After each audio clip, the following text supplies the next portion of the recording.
Yeah, went out that morning. It was pretty calm that morning. Yeah, so we got on over there, anchored off a little bit by the causeway, and started fishing. Everything was good. Around 10 o'clock or so, it started getting a little rough.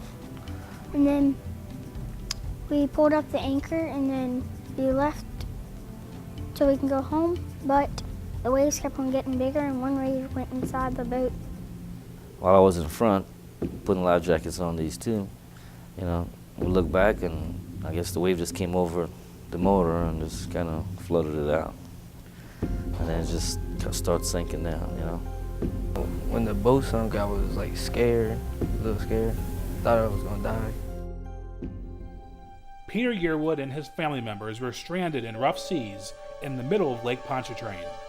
Life jackets in hand, their only hope was for family to notify authorities when they became overdue back home.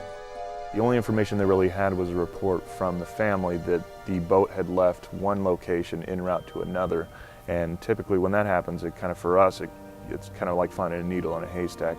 They should have gone from point A to point B, but we have no idea where they went between point A and point B.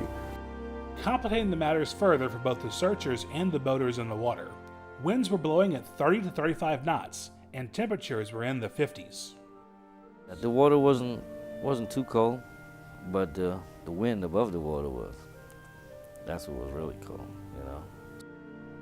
After being separated from their elderly uncle and having the day wear on with no sign of rescue and night quickly approaching, the marooned fishermen had to battle through their doubts of rescue and continue hoping. Oh, I thought like nobody was gonna come when it got dark, cause we was out there for a while and it was getting darker, so I thought nobody was gonna come. We watched the sun go down, and it was just a matter of time. I was telling the kids it was just a matter of time. Somebody's gonna be here, and we were told that they did have life jackets, but then it made it pretty difficult because now we were searching in the dark of night for a number of small heads on the surface of the water. So it definitely makes the search much more difficult for us. I was just looking aft and saw a silhouette on top of a wave, and I saw what looked like an arm wave, and just told the pilots, mark the position. I think I got someone in the water. With the helicopter now overhead and rescue imminent, the situation was far from over. But what really scared me at that one point was after we seen the light from the helicopter, right? I figured, well, okay, they all coming. All right, so I got my son up. And he was in bad shape by then because he's small. The moment we made the quick decision as a crew that we needed to get the child out regardless, because the child was going to be suffering a lot more from hypothermia than the adults were. So we made the decision immediately to deploy the swimmer. So we set up and they got me in the water and I swam up to that first object. I said, Dad, come on over this way. And I looked at the 13-year-old, he was talking, and then the 5-year-old, when I swam up to him, looked at him, his eyes were fixed and dilated. He called for immediate pickup.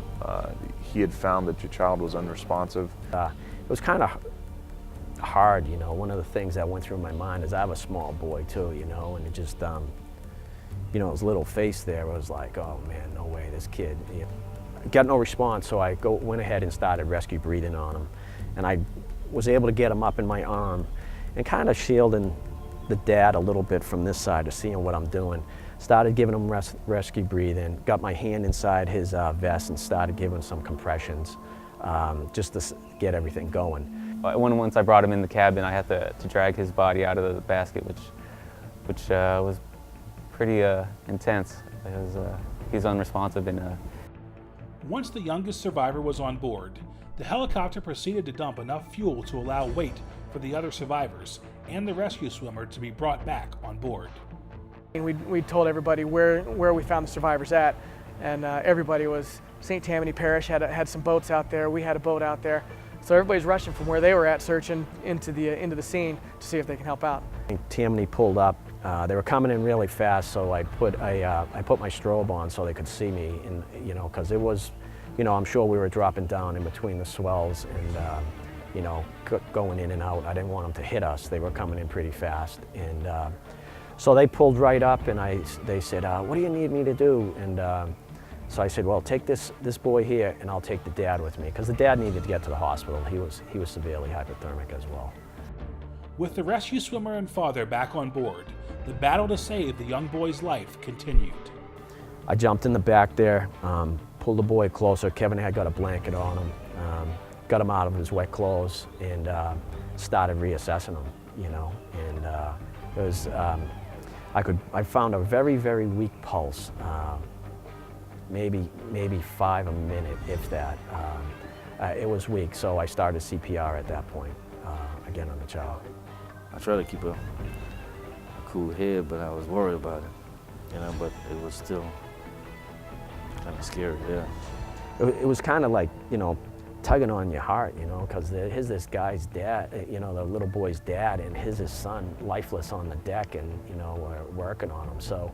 We had already pre-coordinated with the hospital. Brian had called them on deck, found out a couple places that could receive hypothermic people, and so we knew that we were going to go to East Jefferson at that point. It was already pretty close. That was the closest one we had that had a helicopter pad, and they were prepped up for us.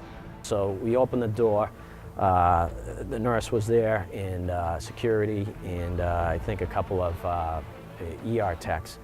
So when the dad stepped out, he pretty much looked like he was falling, collapsed or fell down. So I said, put him on the gurney and we'll go. So the charge nurse, Brooke, was with me, and she reached in and assessed him, felt for a pulse, and she's like, I'm not feeling anything. I'm like, come on, let's go, let's just get him in there.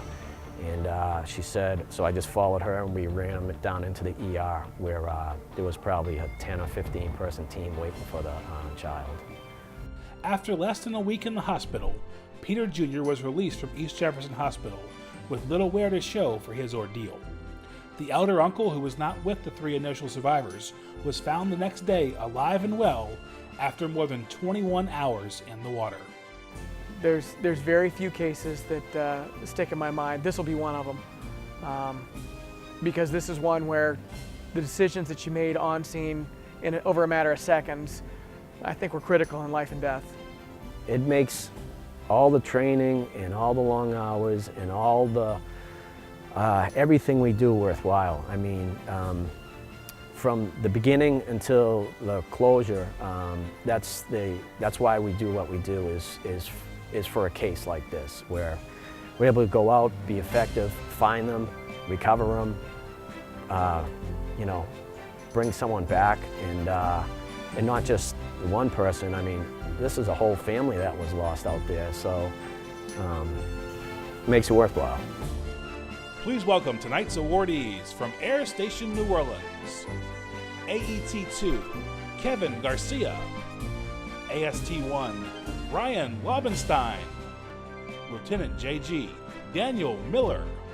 And Commander Whit Irwin.